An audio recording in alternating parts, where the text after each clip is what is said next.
señores, bienvenidos a la Real Academia Sevillana de las Letras. Y como bien saben, nos continuamos con los actos conmemorativos del 275 aniversario de la fundación de esta Real Academia, que culminará el próximo jueves, día 16. Y hoy tenemos la fortuna de que entre nosotros está don Mauricio Vicental, que nos dictará una conferencia seguro estupenda y, como saben, este acto está programado por la Universidad de Loyola, que es gran colaboradora de esta casa, y también tenemos entre nosotros al teniente hermano mayor de la maestranza, que es académico de honor de esta casa. Así que sin mayor dilación y lógicamente compartiendo con ustedes la alegría que suponen estos actos por nuestro aniversario, tiene la palabra doña Eva Díaz, que presentará a don Mauricio. Eva, tiene la palabra. Muy bien, muchas gracias, Pablo.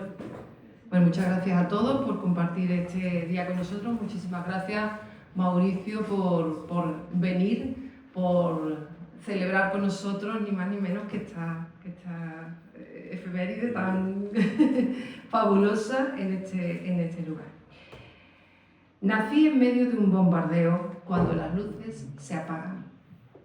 Mauricio Vicental escribe esta frase para recordar que vino al mundo en un siglo pavoroso. Un siglo que ha tenido una terrible continuación. Quizás es que estamos condenados a vivir a contracorriente de todas las tragedias, ya sea en el siglo XXI, el XX o en el XVIII, el siglo en el que se creó nuestra Real Academia Sevillana de Buenas Letras. También entonces se vivía en tiempos bizarros, en una versión dieciochesca de los tiempos recios de los que hablaba Santa Teresa ya en su siglo XVI.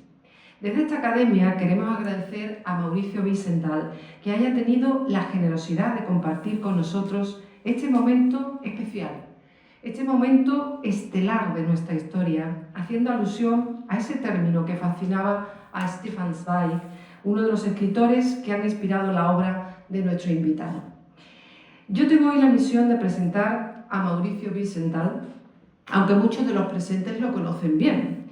De hecho, sé que aquí en Sevilla tiene un club de admiradores, que casi llegan a la calificación de fans y que lo siguen allá donde vaya.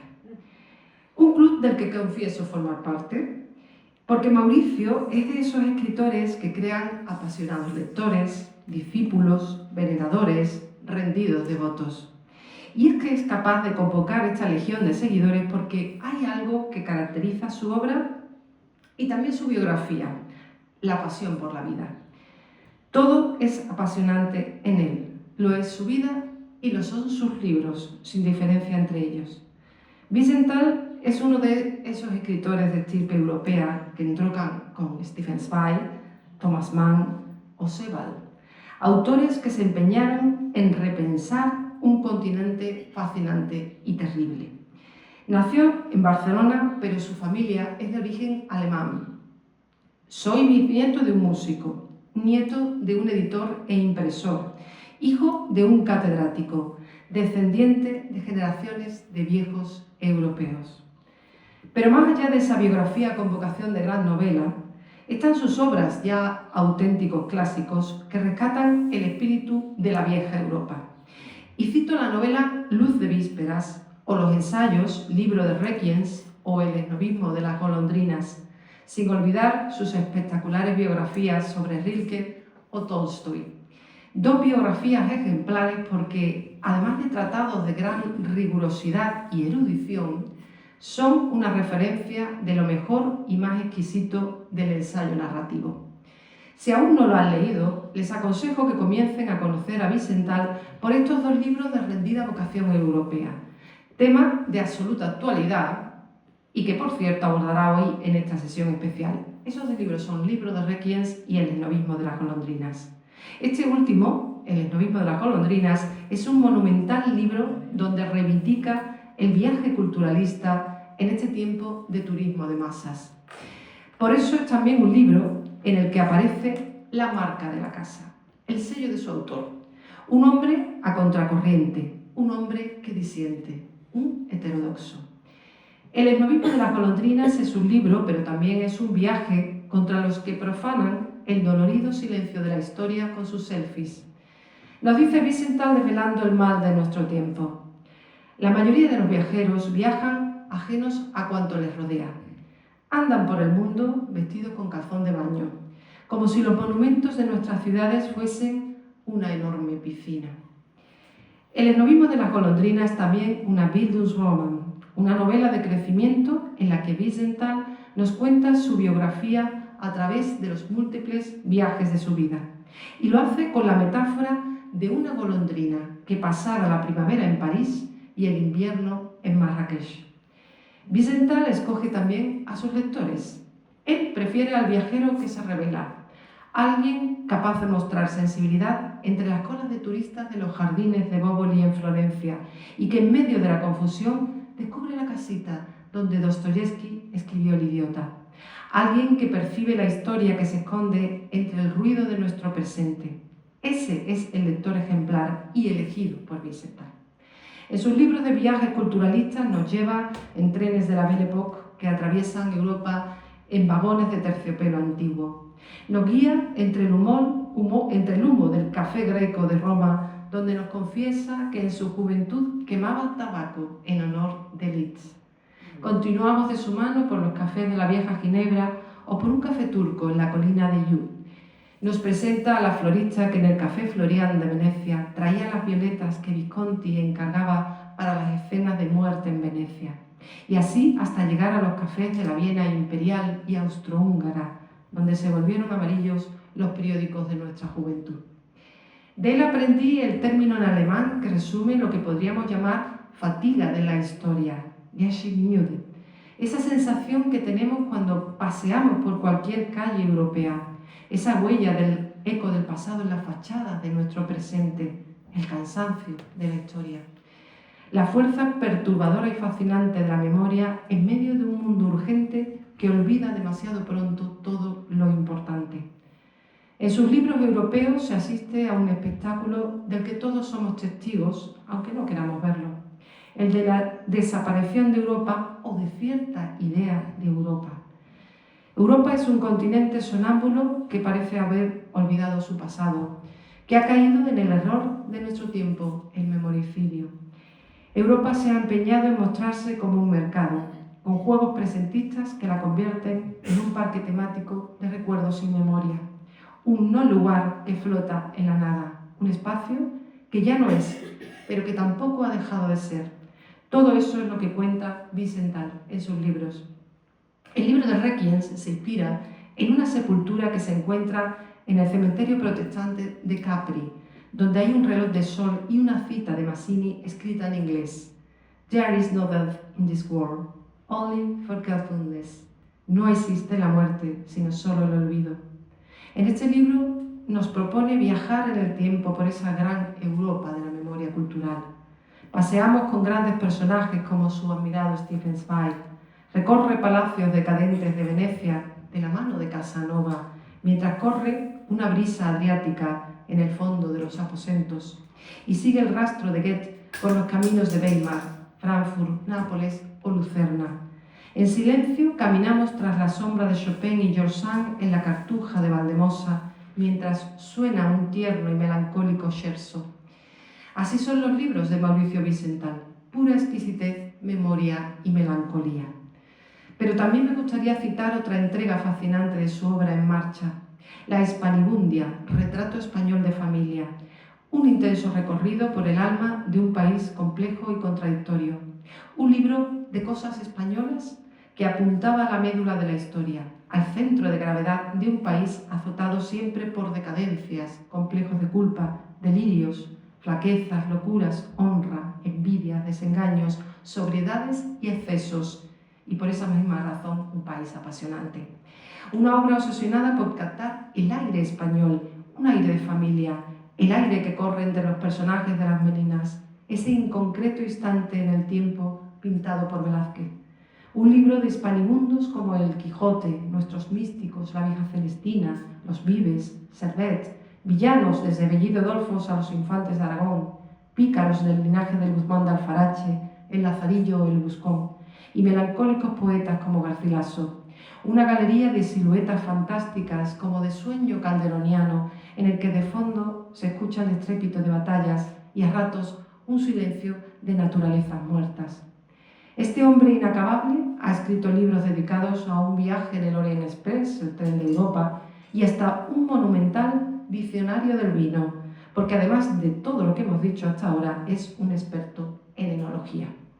Como si hubiera sido educado por las mujeres de Frigia, Wiesenthal se nos presenta como un moderno Dionisos, señor de todo lo que fluye, los ríos, la miel y el vino, y nos muestra una enciclopedia del vino con información sobre regiones vinícolas, oficios del vino y biografías de filósofos y literatos inspirados por el licor de Baco. Todo narrado con una prosa de gran sensorialidad, de forma que tenemos la sensación de leer dulcemente embriagados.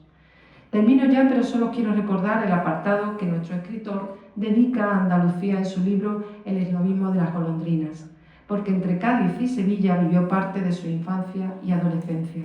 El joven Mauricio Wiesenthal estudió en Sevilla y acudía al despacho del profesor Juan de Mata Carriazo, quien le encargó dibujos de las ruinas romanas de Itálica. Y aquí, en Sevilla, también se propuso escribir una guía para andar por la ciudad evitando el sol. Una guía de la sombra en la que nuestro autor buscaba el amparo de cornisas y saledizos, calles con velas salvadoras y el alivio de sombríos portales y patios de fuentes y lataниas. Una ruta de sombras escogidas para andar, como dice él, al amparo de los muros frescos en los que gotean las flores recién regadas. De él también he aprendido otra gran lección. Lo difícil no es entrar, sino salir a tiempo. Y él sabe bien que a marcharse dignamente se aprende viajando. Así que ya me voy marchando para que él entre definitivamente en escena. Aquí tienen a este sabio europeo, a este flaneur que ha recorrido el alma de nuestro continente. Él, que es un gran maestro de la escuela literaria del escritor viajero, nos hablará del espíritu iniciático europeo. Caminemos, pues, siguiendo las huellas que nos indica en su libro a través del rastro de antiguas guías de viaje, planos de ciudades, etiquetas de viejos hoteles, reliquias y fetiches de nuestra venerable cultura. Ese lugar donde acaso repose el alma perdida de nuestra querida y anciana Europa. Mauricio, gracias por compartir con nosotros este día de celebración. Cuando tú quieras.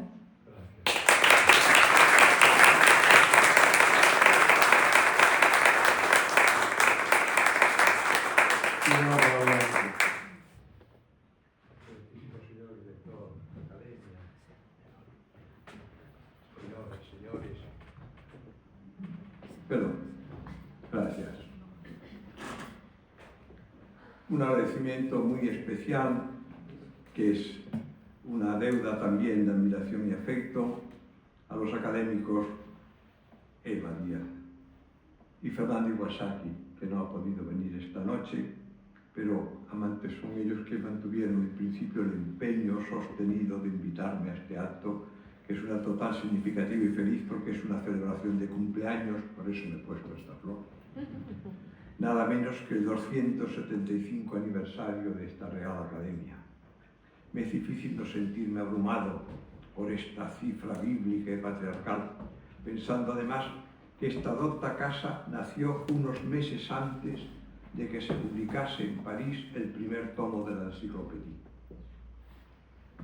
Para ponerme a la altura sin complejos, debía comenzar mi charla con un humor vallinclanesco, diciéndose a todos: queridos jóvenes, gracias por elegirme para celebrar este efemérides, y si acepto el honor es solo porque puedo considerarme el meritorio decano de las catacumbas. Bueno, ya han sido ustedes testigos del ingenio literario de nuestra compañera Eva Díaz, que ha hecho maravillas en el arte de presentarme como un romántico peregrino de las buenas letras, cuando apenas he sido más que un modesto mensajero de la carta que recibí de mis mayores y mis maestros. Gracias por ofrecerme esta noble cátedra de la Real Academia para meditar sobre los valores de la cultura europea. Me siento feliz de encontrarles a ustedes precisamente en Sevilla, puerto europeo del Renacimiento y madre de todos los mundos que hablan la lengua española. Como leal conservadora de las buenas letras, esta institución guarda una herencia sagrada de nuestros mayores y nuestra cultura. Y no pudo tener mejor sede que Sevilla, la Florencia española, que no solo fue academia de buenas letras, bellas artes y sabias ciencias, sino también fabuloso escenario de mitos y leyendas, asilo de santos y humanistas y cuna también de tantos libros inmortales que no cabrían en vuestra Torre del Oro. Hace más de medio siglo, cuando llegué por primera vez a Cartagena de Indias, me hospedé en un convento que parecía un rincón de Sevilla. En otra ocasión, al desembarcar en las Antillas, encontré unas mujeres que vendían bordados y artesanías en un tenderete, con más mantones, macetas, jarras y botijos que un bodegón velazqueño. Desde Goa a Manila, desde Guinea a Quito, desde Mérida del Yucatán hasta el sagrado Cuzco, he visto altares y retablos que me recordaban pinturas andaluzas y coloridos trabajos de cerámica cartujana. En mis patios de Marrakech, en mi casa, tenía unos naranjos sevillanos que llenaban la casa de perfume de azar y mis amaneceres de un blanco tan puro como el mármol del Palacio de Al-Motamid. Aquel rey poeta que esparcía flores por el suelo para que su amada Itimat pensase que había habido una nevada en Sevilla. Como Al-Motamid, moriré exiliado y extranjero si mis ojos no se cierran en Sevilla. Y por si alguna abuela piadosa viene a tejer junto a mi tumba, dejaré un epitafio. Escucha, mujer, que cuando las manos de una abuela acarician una madeja de lana blanca, parece que dos palomas se besan en un patio de Sevilla. Al entrar en este palacio y evocar a sus primeros dueños genoveses, me acordé de que Génova y Sevilla comparten la gloria de ser ambas llamadas Città di María Santísima. Allí la veneramos como Señora della Guarda o Madonna del Monte, porque se venera en una ermita sobre Portofino.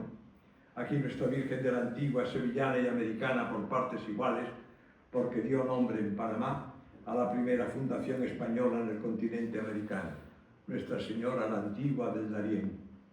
Qué bella esa idea de que las vírgenes navegan como las madres que protegen a los misioneros y a los emigrantes.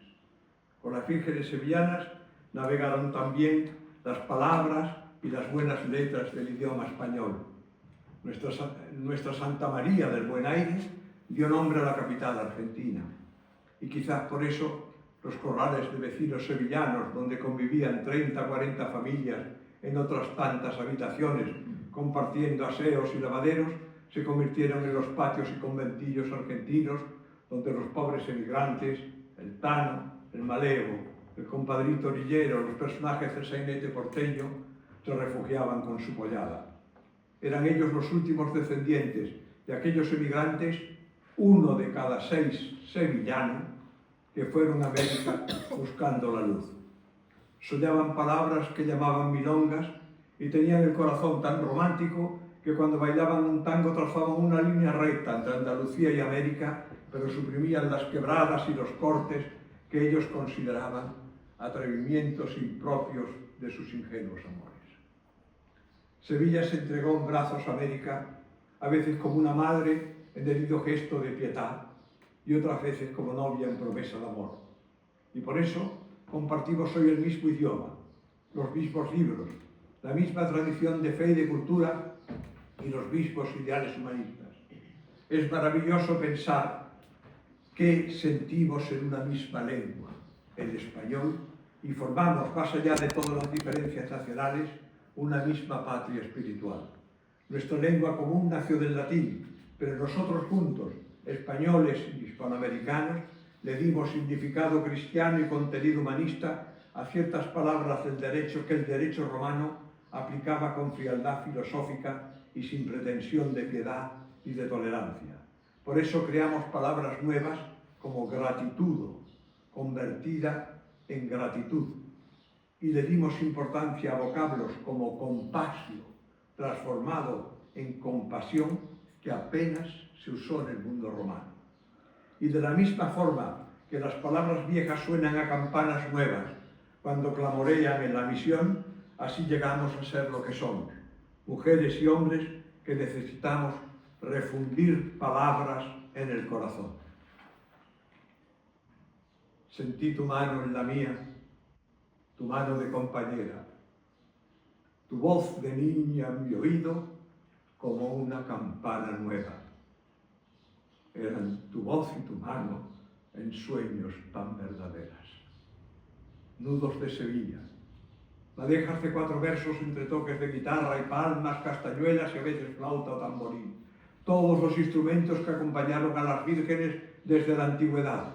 La percusión, que es el primer recuerdo de nuestra memoria cuando sentimos el corazón de nuestras madres, y el repique de los crótalos de las sacerdotisas de Egipto y Creta cuando celebraban sus ceremonias iniciáticas y mistéricas en honor de las diosas.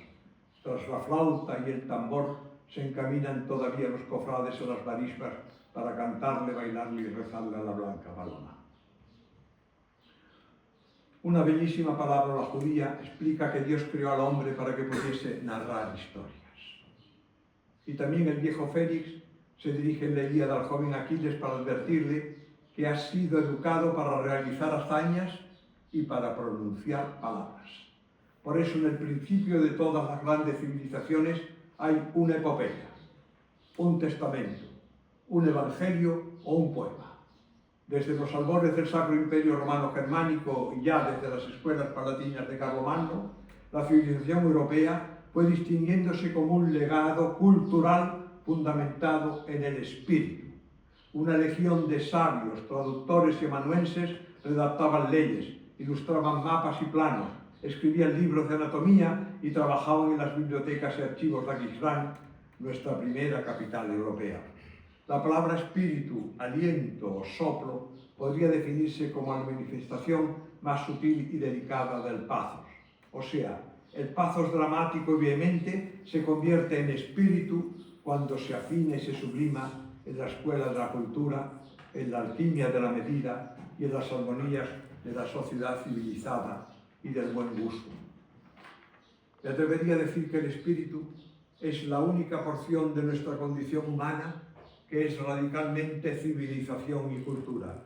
No tiene la energía predadora de la inteligencia cuando indaga, ni la rapacidad impositiva de la voluntad. No es una potencia posesiva, sino comunicativa y generosa, porque teje con piedad de madre.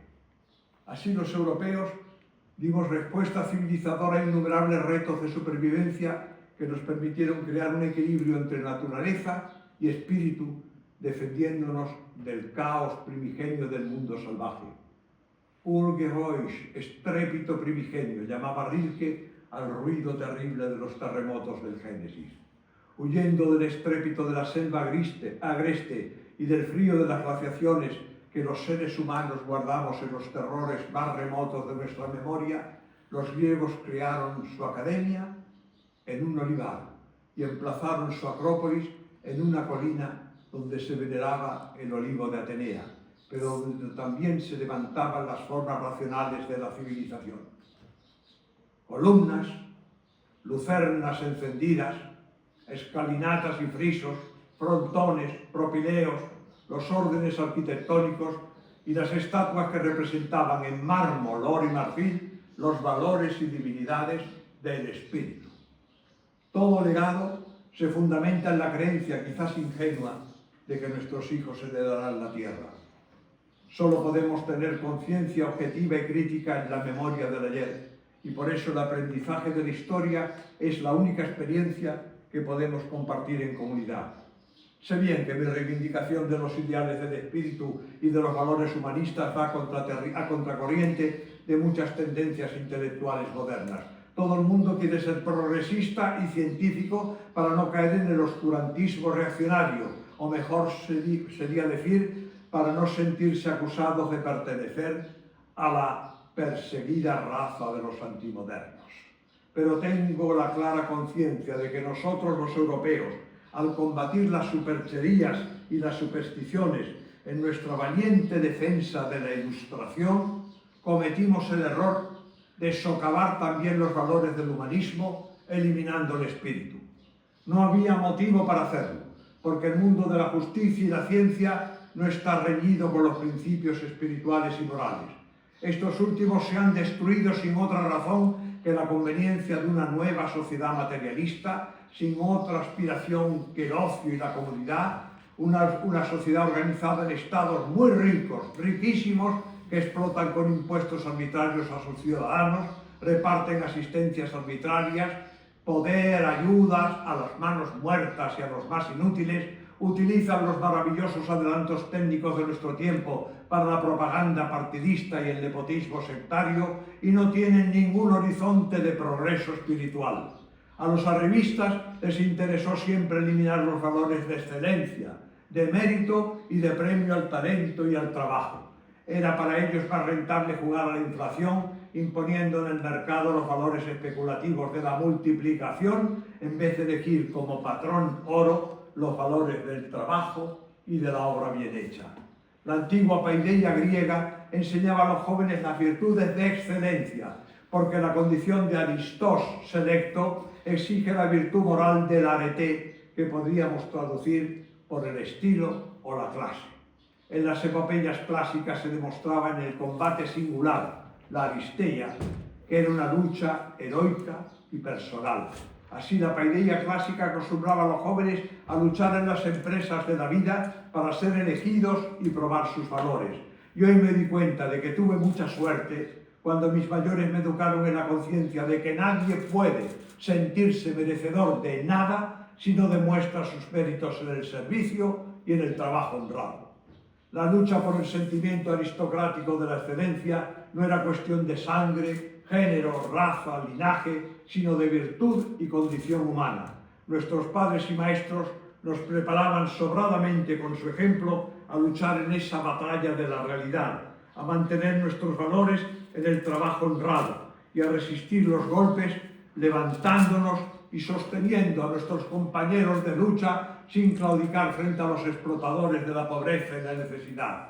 La caída del ancien régime era necesaria para que los hombres se librasen de supercherías, desmanes, injusticias y esclavitudes, pero los jacobinos y los verdugos del terror, al demoler los abusos de la monarquía absolutista, perpetraron el fanático y temerario error de derribar también muchos principios básicos y valores de nuestra cultura.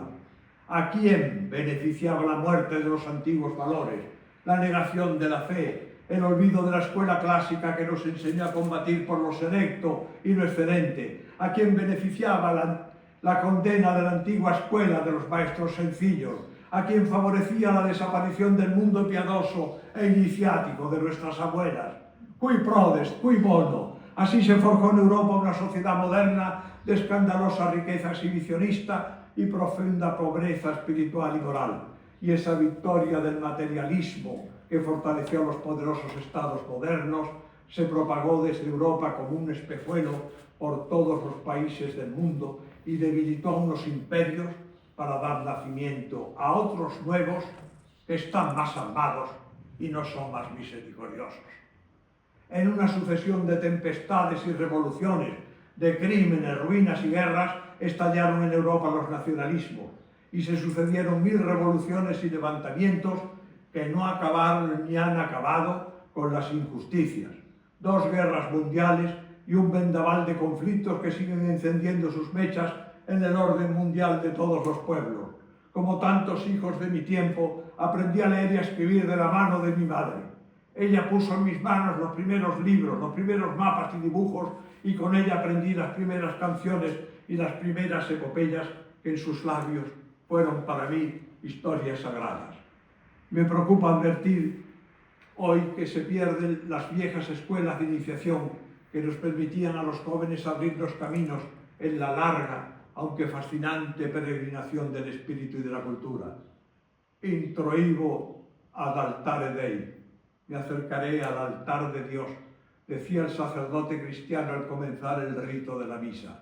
Y pronunciando este introito, subía una grada, aproximándose y elevándose hacia el ara.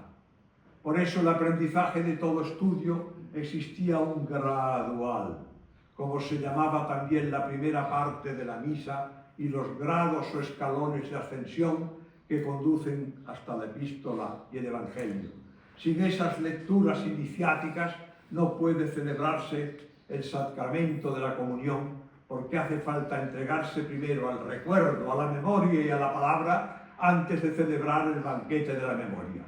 Y si esta charla fuese una clase de historia, les explicaría cómo en las tradiciones iniciáticas del Temple y en las escuelas de sabiduría, el santo Graal o Grial que buscaban los caballeros medievales no era solo el cáliz de la última cena, sino el gradual, el sistema, el método, el libro secreto que contiene el camino de iniciación para alcanzar la montaña mística.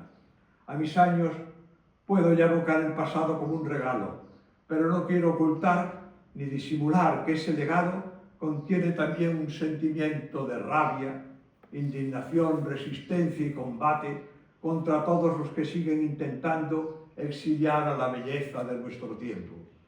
Recuerdo que un día, siendo casi un niño, tuve el mal gusto de decirle a mi padre en un arranque de rebeldía que la fe me parecía una estupidez pietista y burguesa. Me miró con dolor profundo y con una mirada sabia y noble. Y en esos momentos me pareció que en una de sus reencarnaciones había sido un profeta antiguo y me reconvino. Hijo mío, no sabes lo que es la fe porque todavía no sabes lo que es el amor. Nunca había sospechado que mi padre guardase en su alma de serio burgués un secreto tan bello.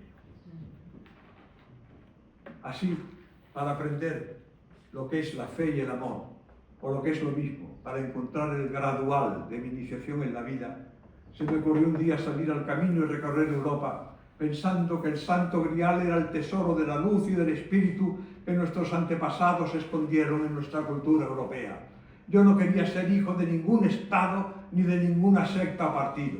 Anhelaba ser sencillamente un hombre de espíritu, como los maestros que veía retratados en los libros de colegio, escritores, exploradores, artesanos, operarios dotados de fabulosas habilidades, juglares, sabios, artistas, santos, científicos. Quería seguir las huellas de mis mayores. Hoy podría decir que quería conocer los caminos del espíritu para encontrar horizonte y patria en alguna parte más bella que las aburridas naciones y poderes del mundo.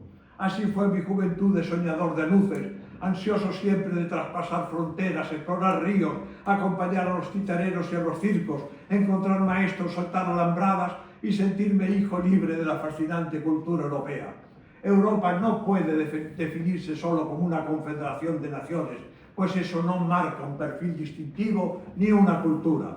El espíritu es síntesis y los nacionalismos son su antítesis, porque se basan en acrecentar las diferencias, aumentar las distancias y avivar la división, la guerra.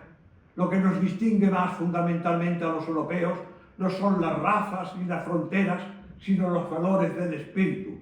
Y Europa fue espiritualmente una patria con una clara y distintiva tradición cultural, como lo fueron otras civilizaciones del mundo y algunas incluso lo siguen siendo porque mantienen sus valores. Fue el melting pot de nuestra vieja Europa, donde ahí encontramos personajes apasionantes, padres de espíritu libre, hijos del entendimiento, maestros de traductores y no esclavos de naciones. Averroes, un musulmán que nació cordobés. El Greco, un cretense que se hizo español. Garcilaso, un español que escribió en endecasílabos como un italiano. Madame de Staël, una francesa que se volvió alemana. Händel, un alemán que se convirtió en inglés. Turgenev, un ruso que intentó ser francés. Stendhal, un francés que quiso ser italiano. Y Heine, un alemán que fue judío y francés. Schiller, buen ejemplar de escritor europeo, eligió por escenario de sus obras diferentes países. Alemania para Wallenstein, Francia para la doncella de Orleans, Génova para la conjuración de Fiesco, Sicilia para la novia de Messina, Escocia para María Estuardo, Suiza para Guillermo Tell, España para Don Carlos. Así compartimos también nuestros mitos, nuestros artistas, nuestros ríos, nuestras dinastías reales. No seremos europeos hasta que no sintamos como propias todas nuestras lenguas, nuestros escritores, nuestras ciudades. Antes de hablar idiomas, tenemos que comprendernos. Europa se distingue por ser un continente pequeño, muy pequeño, y esa condición espacial marca muchas de las características de nuestra cultura, porque las dimensiones de nuestra casa son modestas y habitables, y nuestras lenguas y culturas son próximas, comunicables y hermanas. Nuestros pueblos están unidos por pequeños caminos, por tierras cultivadas, por granjas, por puentes, por iglesias con torres que dan las horas con un carrillón para que puedan oírse en todo un valle. O sea, que somos un continente civilizado por el trabajo, por la presencia humana y por las enseñanzas del sabio Quirón, que nos enseñó a respetar y a usar nuestra naturaleza con la cultura. Todavía cuando llegaba en avión esta mañana a Sevilla y encontraba el color de nuestra tierra, ese color de siena tostada, veía los naranjos, veía el río, veía los colores de la ciudad, me emocionaba pensando que estaba en mi patria, que estaba en mi tierra. Son los colores, son los sentimientos, es la tierra, humus, tantos que presumen de humildes de una manera espantosa y escandalosa para la gente sencilla. Humus, de la tierra viene la humildad. El que no está cercano a la tierra y no la comprende y no se siente destinado a ella, no sabe lo que es la humildad. Si no recuperamos los viejos ideales de Europa, ninguna otra cultura importada desde otros parámetros de tiempo y distancia nos devolverá la dignidad de nuestro pensamiento libre, de forma que conocer sea una forma de superar la ignorancia, indagar en la ciencia, crear lo nuevo y respetar los umbrales del misterio, puesto que, por mucho que estudiemos, y no me importa decirlo en esta docta academia, no sabemos nada. Los europeos tenemos que mantener y sostener a toda costa un cuerpo de conocimientos, la cultura, que esté preservado de la explotación. Debería ser misión fundamental de nuestras universidades formar a jóvenes bien preparados para que sean capaces de distinguirse en el comercio y en todas las tareas prácticas de la vida sin sucumbir a la idolatría de la explotación. Esa es la única identidad que distingue a Europa en los momentos dorados de nuestra historia y fue también la conciencia que podemos extraer de nuestros peores desatinos, ya que caímos 1000 veces en los errores y ambiciones de la explotación. La recuperación del espíritu, el neuma, el spiritus, el aliento de vida, ruach, en hebreo es femenino, la espíritu. Tiene un significado también los géneros de las palabras.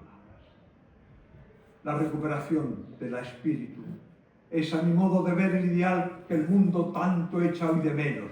Un ámbito fuerte y sometido a ley, donde los jóvenes tengan el derecho de formarse en un pensamiento libre, idealista, abierto a la fe, a la esperanza, a la sabiduría de vida y no utilitariamente burgués, miedoso, cobarde, moralmente explotador y sectariamente nacionalista. Hasta las nuevas técnicas de información y de la llamada inteligencia artificial, tan prometedoras, podrían ser, si no lo remediamos, terribles herramientas de explotación. Igual que fuimos explotadores de los pueblos que conquistábamos sin preguntarnos si teníamos derecho a obrar así, no nos preguntamos ahora si tenemos el derecho de explotar la naturaleza y de tecnificar la sabiduría, cerrando las puertas a la crítica, a la imaginación, a la heterodoxia y a la creatividad fantástica. Echamos en falta un saber universitario que nos enseñe esta idea básica de la cultura, conocer la naturaleza, rendirle culto. Parece una pretensión antimoderna pensar en una Europa que reclame y defiende las flores del espíritu contra la explotación. Pues así sonaban las palabras de Francisco de Vitoria, cuando en su magnífico alegato de Indis defendía el derecho a la dignidad de los indios en un tiempo que solo reconocía la voluntad de explotar a los seres humanos como una fuerza animal. El antiguo Mediterráneo tuvo sus mitos y sus epopeyas, pero creo que falta en la nueva Europa una conciencia de nuestra identidad, una cultura que trascienda las viejas fronteras nacionales, porque las alambradas y las guerras de las naciones nunca llegarán a destruir nuestro espíritu. Las identidades de los pueblos no se forjan en las diferencias políticas, sino en el legado común de las culturas, la familiaridad de las lenguas que provienen de raíces emparentadas, las semejanzas de las religiones que se forjaron en un testamento compartido, la relación moral de las leyes que proceden de una tradición civilizadora, cuyo rastro puede seguirse de Sumeria a Jerusalén, de Grecia a la India, de Japón a Perú, de Damasco a Roma. Desde muy joven Sentí una veneración especial por los maestros europeos que dedicaron su esfuerzo y su vida a la transmisión del espíritu de nuestra cultura. Mis maestros europeos me enseñaron a creer en la memoria, y recuerdo bien una frase de uno de ellos que tomé enseguida como lema: en la vida es muy importante saber olvidar, pero para olvidar hay que tenerlo todo en la memoria. Aún quedaban en mi tiempo buenos maestros que utilizaban el concepto de paideia para situarnos en la vida de nuestra ignorancia y nuestro aprendizaje. Esa iniciación comenzaba en la conciencia humilde de que todo estudio empieza en la sencillez de la curiosidad infantil. Paidos significa niño, y no en las pretensiones brutales de poseer, saber y poder. Aprendemos, preguntamos y estudiamos porque el dolor insoportable de la ignorancia nos impulsa a querer buscar sentido y explicación a las palabras. Somos hijos del Espíritu y apóstoles de las buenas letras. En mis tiempos no queríamos prolongar la inquietud dolorosa de la adolescencia y queríamos llegar pronto a ser mayores con un horizonte feliz de la vida, porque cumplir años no era dirigirse a eso que algunos llamarían hoy una indeseable y estéril vejez, sino una promesa de tener experiencia con la satisfacción de haber servido, de haber hecho, de haber trabajado y de haber sido útil a los demás. La educación nos enseñaba a intentar llevar con dignidad el peso de los años, a ayudar a los que no tenían la suerte de conservar las fuerzas o la salud y, sobre todo, a respetar y a honrar a nuestros mayores. Ese fue siempre el ideal de nuestra enseñanza universitaria basada en la transmisión de una cultura. Y todavía pienso que el destino de Europa se juega, quizás ya tarde, demasiado tarde, en que sepamos mantener ese elemento distintivo. Recordemos que la ordenación del pensamiento filosófico y científico, la Wissenschaft, en una memoria racional y crítica que se puede transmitir y enseñar, nació en Europa. No sé por qué se olvida hoy que fuimos nosotros, los europeos, quienes peor o mejor inventamos el concepto de universidad. No me resultó siempre fácil encontrar a mis maestros y tuve que aventurarme en largos y difíciles caminos para llegar a conocerlos y aprender su enseñanza. Pero esa ruta de peregrinación fue siempre desde antiguo la vía iniciática de todo aprendizaje. Y ese camino lo hacían no solo los estudiantes, sino también los marinos, los misioneros, los aprendices de los oficios y todos los comerciantes que debían arriesgarse a grandes viajes para conocer los mercados y explorar países y continentes. Verdaderamente no me resultó fácil encontrar y seguir a mis maestros, pero unos me llevaron a otros, y con la ayuda de los últimos amigos de Zweig, sobre todo los que quedaban con vida, Eugen Relgis en Uruguay, Ernst Feder y Richard Friedenthal en Alemania, Anna Freud en Inglaterra, Amanda Finiegas en Colombia, Jules Romain en Francia, pude llegar hacia muchos de ellos. Siguiendo otros rasgos, conseguí encontrar en Zúrich a Rudolf Kastner, el amigo de Rilke, un maestro europeo y olvidado. Alcancé a conocer en París Paul Morand, que me puso en contacto con Coco Chanel. Traté a Eugène Ionesco, André Maurois, con quien trabé amistad con el fácil pretexto de hacerles entrevistas para la prensa española. Y en España, gracias a la generosa ayuda de mi maestro Julián Marías, pude visitar a Ramón Menéndez Pidal poco tiempo antes de su muerte. Había tenido un ictus, tenía más de 90 años, cercaba ya el centenario. Estaba con los pómulos levantados, demacrado, la barba blanca, la mirada alta, la frente despejada. Parecía un rey del romancero. Recuerdo sentado y en su casa, en su silla, le llevé, lo recordaré siempre, una planta de romero de ronda, porque el romero es bueno para la memoria, decían los antiguos, y su hija Jimena me lo agradeció de que llevase a casa de su padre una planta de romero y además de ronda, de donde había sido su maestro en la Institución Libre de Enseñanza. Recuerdo todas estas historias porque el camino lleva a otros caminos y de esa forma es como fui llegando a tantos personajes. Y a Paul Morand, que os he citado, algunos ya lo tendrán olvidado, diplomático, elegante, un hombre que hablaba 1000 lenguas, un hombre con una sabiduría de vida infinita y amigo de los personajes que eran los más interesantes en mi tiempo. Y recuerdo que lo traté precisamente en 1968, que fue un año difícil para nosotros los jóvenes educados en el Esprit. a veces hacía con Paul Morán el camino hacia la casa donde había vivido la princesa Marthe Vivesco en París. Marthe Vivesco era la hermana de Antoine Vivesco, que era el amigo de Marcel Proust. Cuando el Oriente Express pasaba por sus tierras, terratenientes romanos, y cuando el Oriente Express pasaba por sus tierras de Rumanía, él hablaba de esos términos grandilocuentes que a un pobre mindundi como yo le resultaban desconcertantes, porque decía, el Oriente Express tarda 3 horas en atravesarme. Y esto me daba a mí una impresión como los 275 años de esta academia.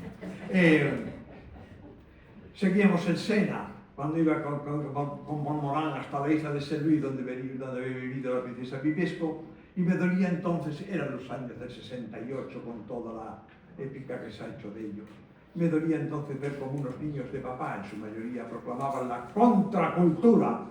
Fíjense ustedes al pobre Mauricio metido en el mundo de la contracultura, que era para mí aquel mundo, como yo me movía como un náufrago ansioso, pensando que no me quedaba ya vida para poder guardar en la memoria el testamento y la carta lacrada que quería traerles hoy a ustedes, pese a que oía los gritos que oía a mi alrededor. Y en aquellos niños proclamaban la contracultura cuando yo venía de conocer a los últimos maestros europeos que se nos estaban muriendo en el silencio y en el anonimato. Nuevas modas, nuevas fundaciones que repartían el dinero, no se sabía a qué y por qué, y los viejos maestros viviendo en casas humildes, viviendo de jubilaciones miserables o sin jubilaciones, sin atención médica. Así conocí a Schulten, amigo de mi padre con el que había andado por estas tierras cuando andaba buscando todavía Tarteso, lo recordaré siempre, perdonen que haga, de repente me interrumpo, me pierdo, pero ustedes me perdonarán. Porque así fue mi vida, fue siempre perdido y perdido encontré todo lo que busco y sigo buscando. En aquellos momentos recuerdo que como mi padre me hablaba siempre de Schulten, era pelirrojo, alto y alemán, y yo fui a ver otro que tenía 99 años, mi búsqueda de los maestros que se me morían era así.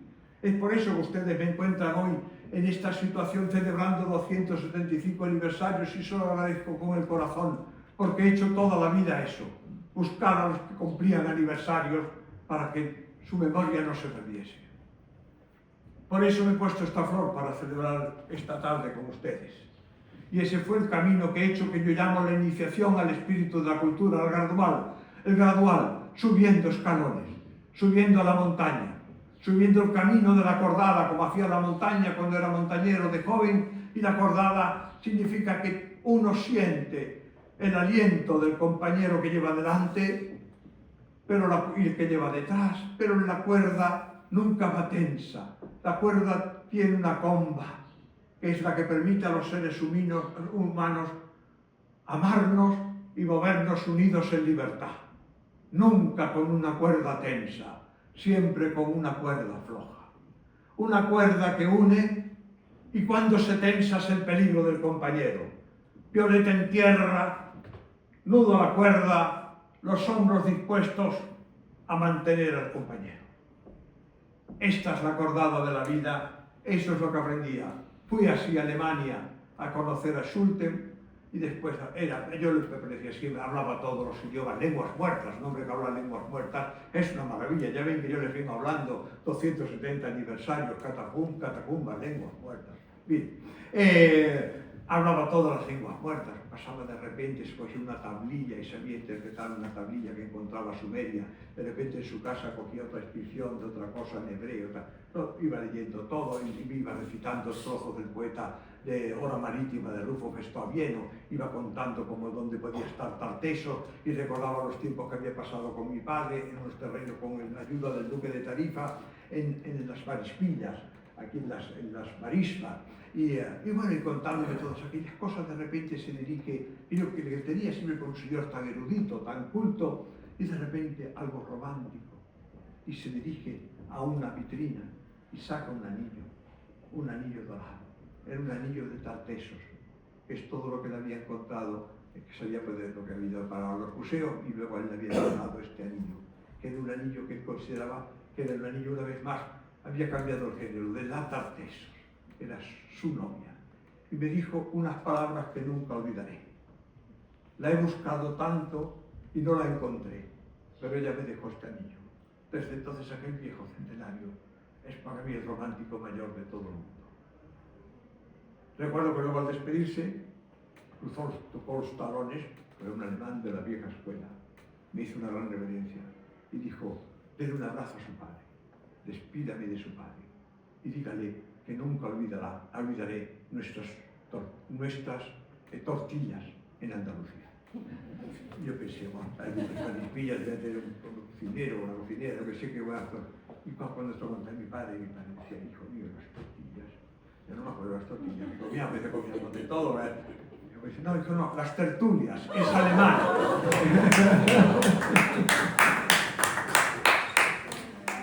Bueno,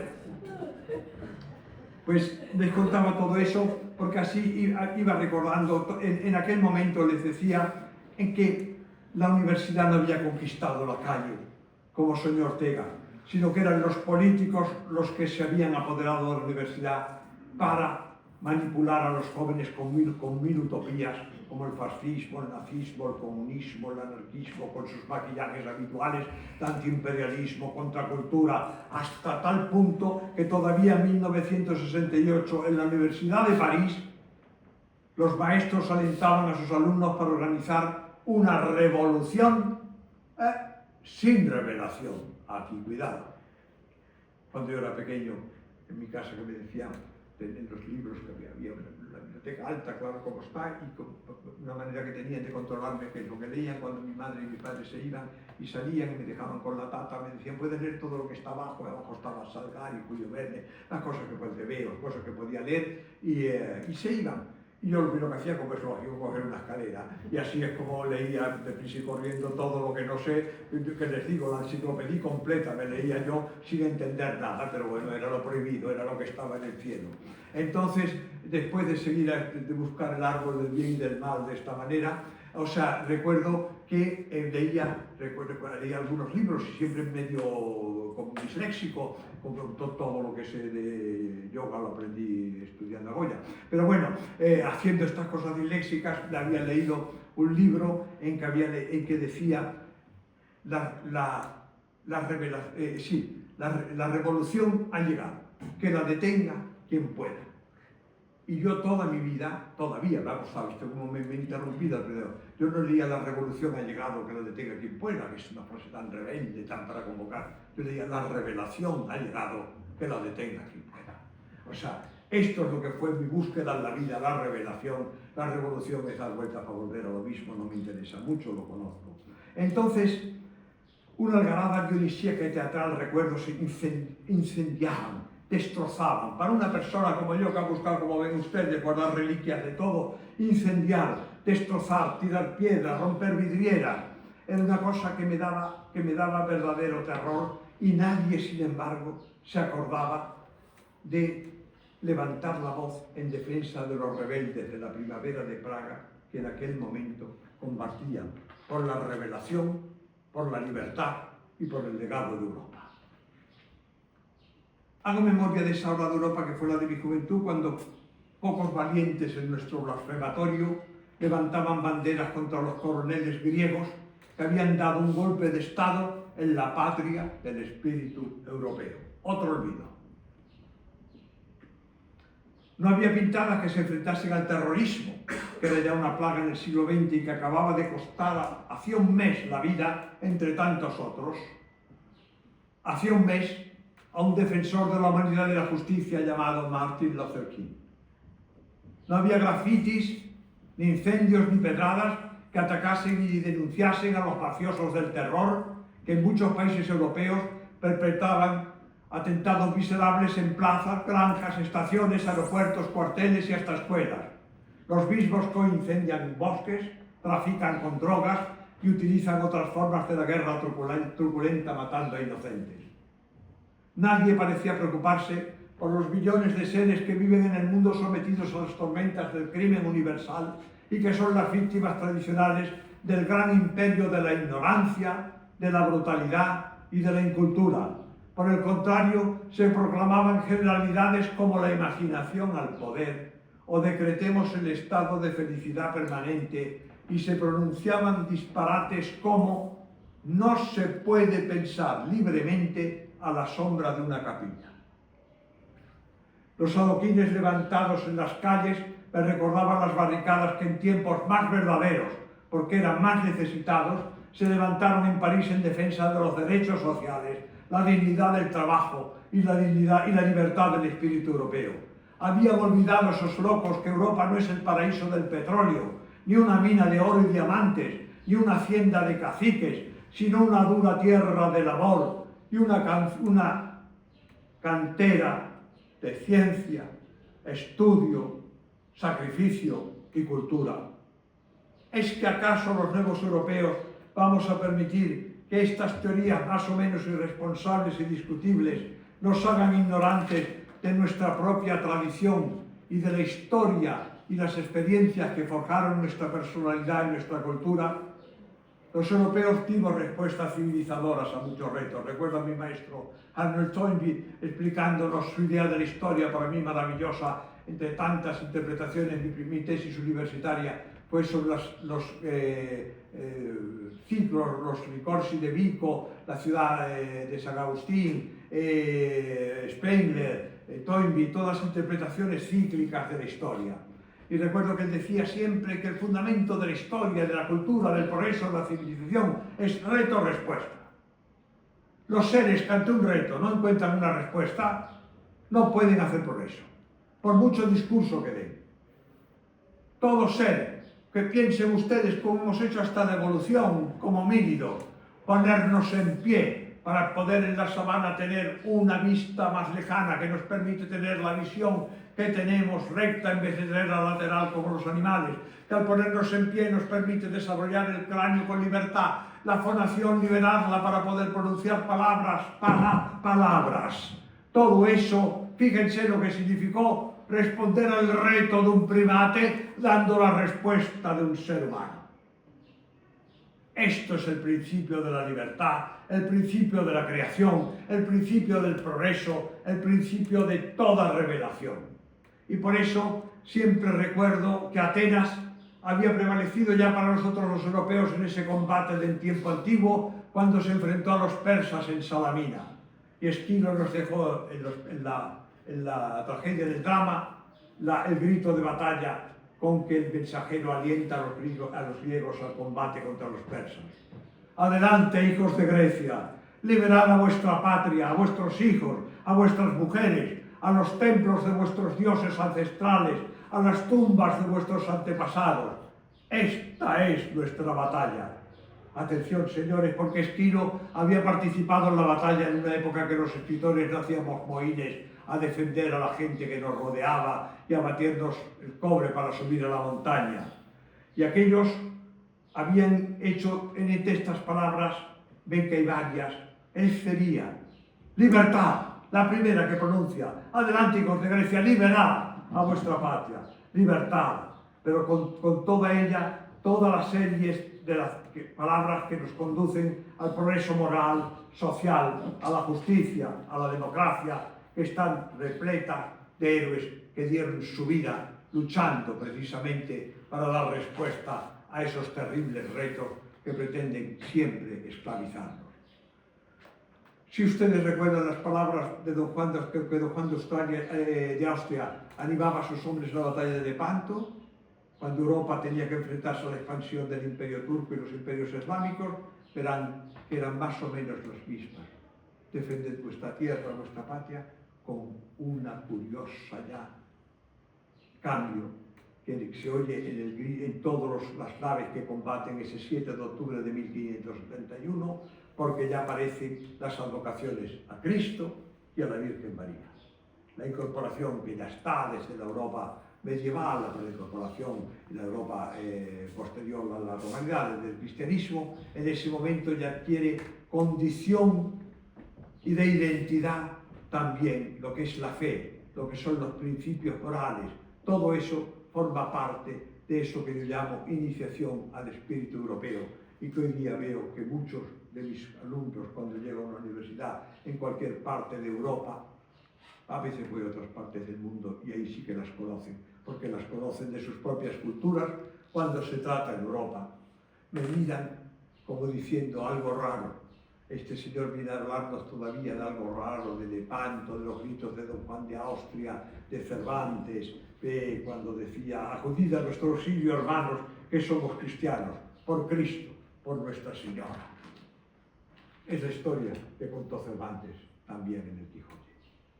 Para no entretenerme, voy a poner fin, sencillamente para que no sea solamente una llamada a la atención, con las pequeñas notas de esperanza, para que los jóvenes no piensen que yo soy alguien que perdió en el camino la esperanza. La busqué y la encontré. La encontré unida a la fe y sobre todo la encontré, como me había anunciado mi padre, unida al amor. Quien no ama, no cree. El amor es una confianza. El amor consiste en entregar la confianza a quien se ama. Es más bello dar que recibir. Es más bello amar que ser amado, decía San Pablo. Probablemente porque el que se baja y entrega da la vida. Encuentra un objetivo y encuentra un sentido. Veo a veces en mis peregrinaciones por el mundo alumnos que luego se quedan conmigo a charlar, están deprimidos, no han encontrado sentido a la vida, se encuentran solitarios. Se habla mucho de soledad, una cosa terrible que me asusta cuando veo a los jóvenes que están educados en esta soledad, y sin embargo les digo: habéis dado, aunque sean los buenos días. Y me di cuenta cuando a veces les acompaño a la cantina de la universidad, al bar, que ya comienzan por qué no dan los buenos días a la persona que está sirviendo. Si no das, no recibes. Si no das, sobre todo, no hay ni que recibir. Si no das, no has hecho todo lo que puedes. Acá, todavía siendo esperanza, cuando veo a los jóvenes emigrantes africanos, latinoamericanos o asiáticos que llegan a nuestra vieja Europa, pensando que aquí hemos guardado el espíritu de la libertad. El materialismo, que tiene un concepto ruin, bellaco, miserable del ser humano, quiere convencernos de que estas muchachas y muchachos, a veces niños, vienen al primer mundo buscando el paraíso del dinero. Pero tengo razones para pensar que algunos de ellos vienen a buscar también en Europa algo más profundo, un mundo que ha cometido todos los errores y crímenes imaginables, pero que también ha dado mujeres y hombres que han trabajado por preservar la dignidad y los derechos de nuestra especie. Un mundo donde se ha luchado y hay todavía quien lucha por el espíritu, el saber, la misericordia, la libertad y la cultura. He conocido en muchas partes a jóvenes como estos, que han hecho desde su infancia experiencias terribles: la persecución racial, el odio y el acoso de otros pueblos más belicosos, el terror de dictadores sanguinarios. Ahora, cuando los encuentro en Europa, sé reconocer en sus ojos el polvo de los desiertos africanos y la nube de color índigo de la muchacha Fourbet, que en mi juventud he visto caminar por las tierras del sol del Níger junto a sus rebaños de cebúes negros con sus calabazas de leche sobre la cabeza.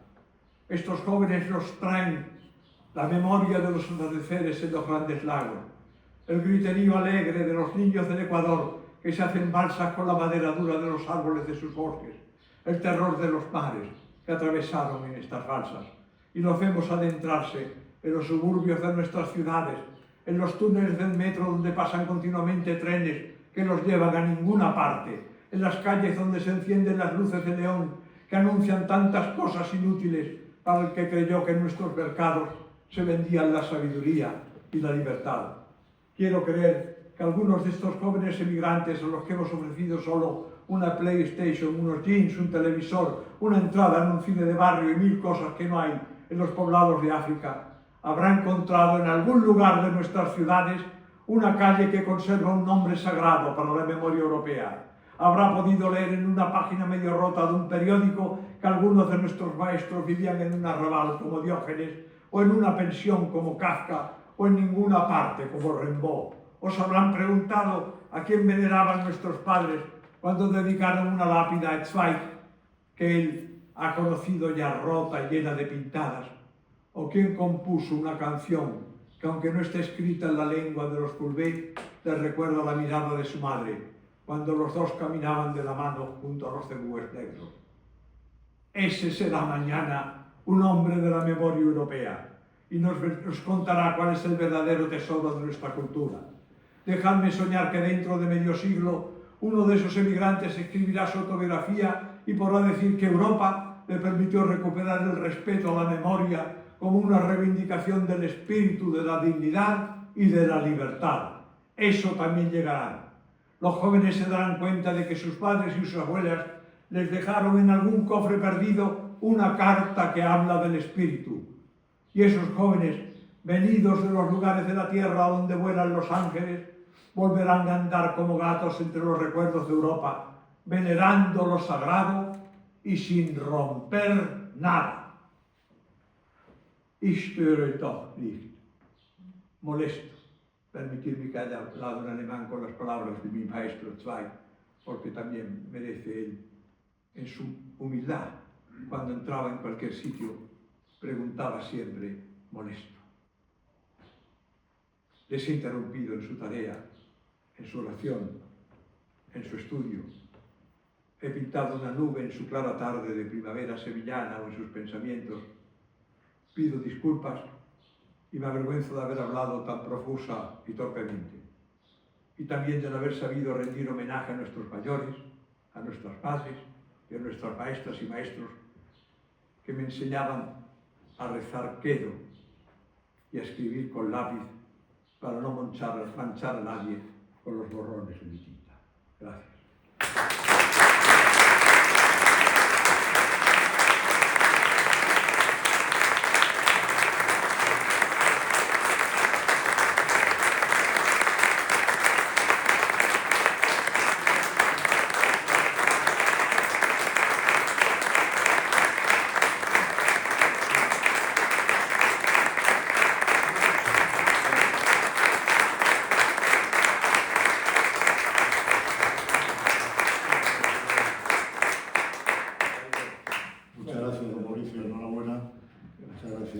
Eva, a todos ustedes por su asistencia, pendiente de la maestranza, y va a cerrar el acto rector magnífico de la Loyola, universidad que colabora y es muy amiga de Muchísimas gracias, señor presidente de la Academia. Muchísimas gracias, don Mauricio, por estas fascinantes palabras. Permítame que le parafrase y diga que la Universidad de Loyola es un lugar donde nosotros también queremos que nuestros estudiantes conozcan la fe por el único camino de mostrarles nuestro amor. Eso estamos convencidos de ello. Y por eso estamos aquí acompañando a la Academia en este acto y en estos actos del 275 aniversario. Y si me permite una última puntualización. Nosotros somos tan jóvenes que ni siquiera procede decir nuestra edad como universidad, pero pertenecemos a una institución que tiene casi 500 años, que es la Compañía de Jesús. Y los sacerdotes jesuitas han vivido toda esa historia, todos esos momentos históricos que usted ha marcado y los han registrado y han participado y han defendido esos valores en ese tiempo. Así que me encanta estar aquí y escuchar. Desde Goa, lo puede aquí visitar. Bueno, pues se levanta la sesión. Muchas gracias.